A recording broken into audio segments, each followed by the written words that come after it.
அப்போ வார்த்தையாகிய தண்ணீர் புறப்பட்டு வந்து தெய்வஞானமாக மாறி கடலை உண்டாக்கி இருக்கிறது. கடலாம் தண்ணீர் நிறைந்தது. வார்த்தையாகிய அக்கினி புறப்பட்டு வந்து பூமி என்கிற பிரபஞ்சத்தை உருவாக்கி இருக்கிறது. வார்த்தை என்கிற காற்று வந்து வானமண்டலங்களை உருவாக்கி இருக்கிறது. அதாவது வானமெல்லாம் காற்றாகவும் பூமி எல்லாம் அக்கினி பிளப்பாகவும் கடல் எல்லாம் தண்ணீராகவும் இருக்கிறது. இப்போ இந்த மூன்று உலகத்தையும் ஆளுவதற்காக அவர் மனிதனை உண்டாக்குகிறார். ஆதியா 1ஆம் அதிகாரம் 28வது வசனத்தில் என்ன இருக்குன்னா, அவர் சொல்றாரு, வானத்தையும் பூமியும் சமுத்திரத்தையும் ஆள கடவீர்கள். அப்ப வானம் பூமி சமுத்திரத்தை ஆள வேண்டும் என்று சொன்னால் என்ன செய்யணும் அப்படிங்கிறத பார்க்கும் பொழுது அதுல ஒரு மூலக்கூறு இருக்கு. ஆதியாகமம் 2ஆம் அதிகாரத்துல 6வது வசனம் 7வது வசனம். அப்பொழுது என்ன நடந்தது? மூடுபடி பூமியிலிருந்து எழும்பி பூமி எல்லாம் நினைத்தது. தேவனாகிய கர்த்தர் மனுஷனை பூமி மண்ணினாலே உருவாக்கி ஜீவ சுவாசத்தை நாசியிலே ஊதினார். யோபு புத்தகம் 10ஆம் அதிகாரம் 9வது வசனம். யோபு 10:9.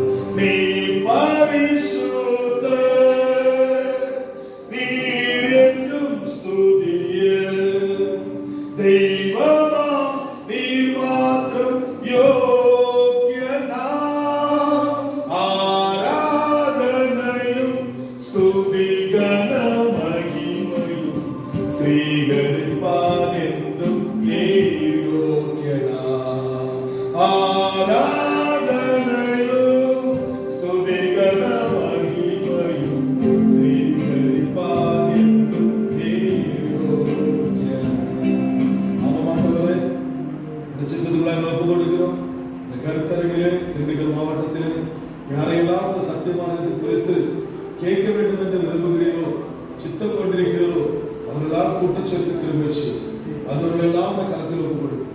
தேவ பிரசனத்தினால் வார்த்தையை நிரப்பி அன்றவரே அவர்களை உமக்குரிய மாற்றங்களை கிருமிச்சு இயேசு கிறிஸ்து நாமத்தில் ஜெபிக்கிறோம் பிதாவே. திருமணத்திற்கு பின்பாக மணவாட்டியாய் மாற்றப்படுகிறோம்.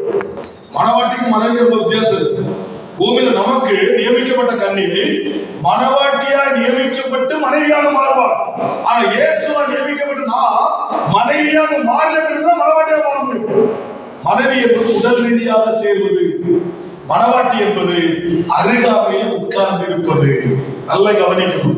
நம்முடைய கல்யாணத்துக்கு இயேசுக்கு ரொம்ப வித்தியாசம் இருக்கு. நம்ம ஒண்ணு உடல்நிலை ஏறது. இயேசுவோட கல்யாணம் அப்படி கிடையாது. நீ ஒரு கற்பனை பெருசு பண்ணிடாது, அது ஒண்ணு கிடையாது. அந்த கல்யாணம் பக்கத்திலே இருப்பது கணவன் மனைவி, அதுதான் அந்த கல்யாணம். சோ சகோதரியே மணவாட்டி. அப்ப பிதாவாகிய தெய்வம் தன்னுடைய சபையை குடும்பமாக பார்க்கும் பொழுது உங்களுடைய சபையை நீங்கள் குடும்பமாக பார்க்கிறீர்களா? ஹலோ, ஒரு அப்பா மகனை தவறா பார்ப்பாரா? ஒரு அண்ணன் தன் தங்கச்சி தப்பா பார்ப்பாரா? அப்ப ஏன் தப்பு நடக்கு? நீ குடும்பமாக பார்க்கவில்லை. அதான் சொல்லிடுவோம், கல்யாணம் பண்ணா கூட ஒரே சர்ச்சில் உள்ளவங்க கல்யாணம் பண்ணணும், வேற சர்ச்சில் கல்யாணம் பண்ணணும். சர்ச்சை என்பது குடும்பம்.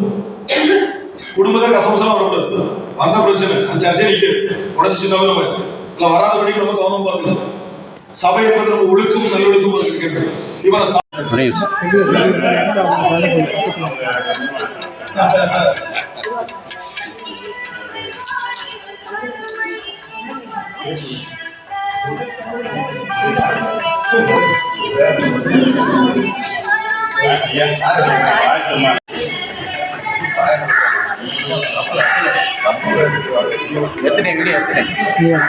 யாருக்கு நிரந்தரம் போட்டது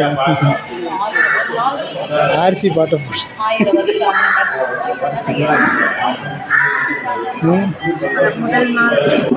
ஆர்சி பாட்டை போட்டால் ரோமன் கேத்தலிக் தான் நினைப்பாங்க.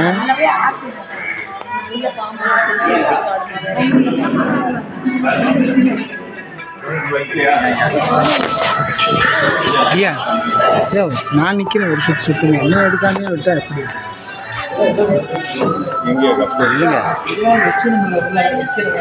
என்ன நடந்தாலும் இது நடக்கணும். தேவ ஸ்தோத்திரம் அமைஞ்சலுங்க. அந்த ஸ்தோத்திரம் வாழ்க்கையை மாற்றும். அல்லேலூயா. இதுதான் பழைய ஏற்பாட்டில் நடக்கிற மிக முக்கியமான 3 சபைகள். இப்ப புதிய ஏற்பாட்டு சபைகளுக்கு போய் இதான் சப்ஜெக்ட். இதுவரை சொல்றது இன்ட்ரோடக்ஷன். சப்ஜெக்ட் என்னன்னா புதிய ஏற்பாட்டு சபை. அவங்க தான் வட்டிக்கு வாங்காத வட்டிக்கு கொடுக்காது, வட்டிக்கு வாங்கினாலும் பிரச்சனை, வட்டி கொடுத்தாலும் பிரச்சனை. உன் பிரச்சனைக்கார நீதான். அதை பண்ணிவிட்டு ஐயோ நீதிமான தள்ளாட விட்டுக்கிட்டாருன்னா அவரை சொன்னார் கண்ணை கொடுக்க சொல்லி கண்ணா போறவனுக்கு 5 லட்சம் 10 லட்சம் கொடுத்து அவங்க ஓட சொன்னாரா? என்ன பண்ண ஏது பண்ண கத்துல வார்த்தை இல்ல. யாரோட சிநேகம் வைக்கணும், என்ன பண்ணணும், வாழ்க்கையில ஒவ்வொரு ஸ்டெப் என்ன பண்ணணும், எல்லா சொல்யூஷன் வேதத்தில் இருக்கிறது. தேவனை கேட்டு பண்ணுங்க, உங்க வாழ்க்கையில பிரச்சனையே வராது. பிரச்சனை வர்றதுனா நீங்க தான். நிறைய பேர் வாழ்க்கையில கஷ்டப்படுறது தெரியுமா? எவருக்கோ உதவி பண்ணிட்டு அந்த உதவி களவாகி கொடுத்து அந்த கடனையே கஷ்டப்பட்டு அடைகிறாங்க. நம்ம அடைகிறது லோன் வாங்காத, கிரெடிட் கார்டு பயன்படுத்தாத, இன்சூரன்ஸ் போடாத, ஹெல்த் பிளான் தேவையில்ல. ஹெல்த் பிளான் போட்டாதான் கருத்து சொல்லுவாங்க. அவன் ஹெல்த் நம்ம விட்டு ஹெல்த் கார்டு வச்சிருக்கிறதுல ஆனது இல்லை. ஹெல்த் கார்டுக்கு ஆவாதீங்க போ. நமக்கு ஒரே ஒரு கார்டு தான், பைபிள் கார்டு தான். சாவு எல்லாருக்கும் வரும், வரது ஒரே ஒரு முறை தான் வரும், 10 நேரம் வராது. இதுக்கு போய் கீரி அதை பண்ணி இதை பண்ணி ஆற்றுல செலுத்தி சிதறை நொந்து நூலை அந்த அவளை இப்படி ஒரு வாங்கி தேவையா? சாவுறது நல்லா இருந்துச்சு. அது பேர் ஒன்று அதை விட்டுட்டு வியாதிகள் படுத்து எடுத்து இதெல்லாம் தேவையே கிடையாது. நம்ம யோசித்து பண்ணணும். நீதிமானா இருப்போன்ற வாழ்க்கை தள்ளாடவே தள்ளாடு. அவன் சொல்லுங்க, தள்ளாடுறீங்கன்னா ஏதோ பிரச்சனை இருக்கீங்கன்னு அர்த்தம். நீங்க ஏதோ தப்பு பண்ணீங்கன்னு அர்த்தம். அது தப்ப சரி பண்ணிட்டீங்கன்னா அந்த தள்ளாட்டத்தை நிறுத்துவா. எசேக்கியேல் 18:9 எப்படி தள்ளாட்டத்தை நிறுத்துறது?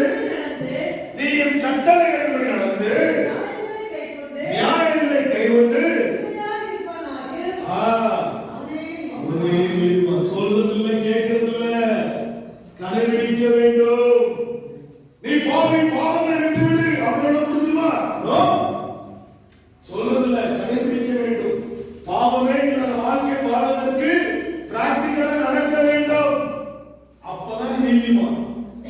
வசனங்களை படிக்கிறது இல்ல, கேட்கறது இல்ல, அந்த வார்த்தையை சொல்லிக்கிட்டு என் வாழ்க்கையை நான் கைகொண்டு நடப்பேன்.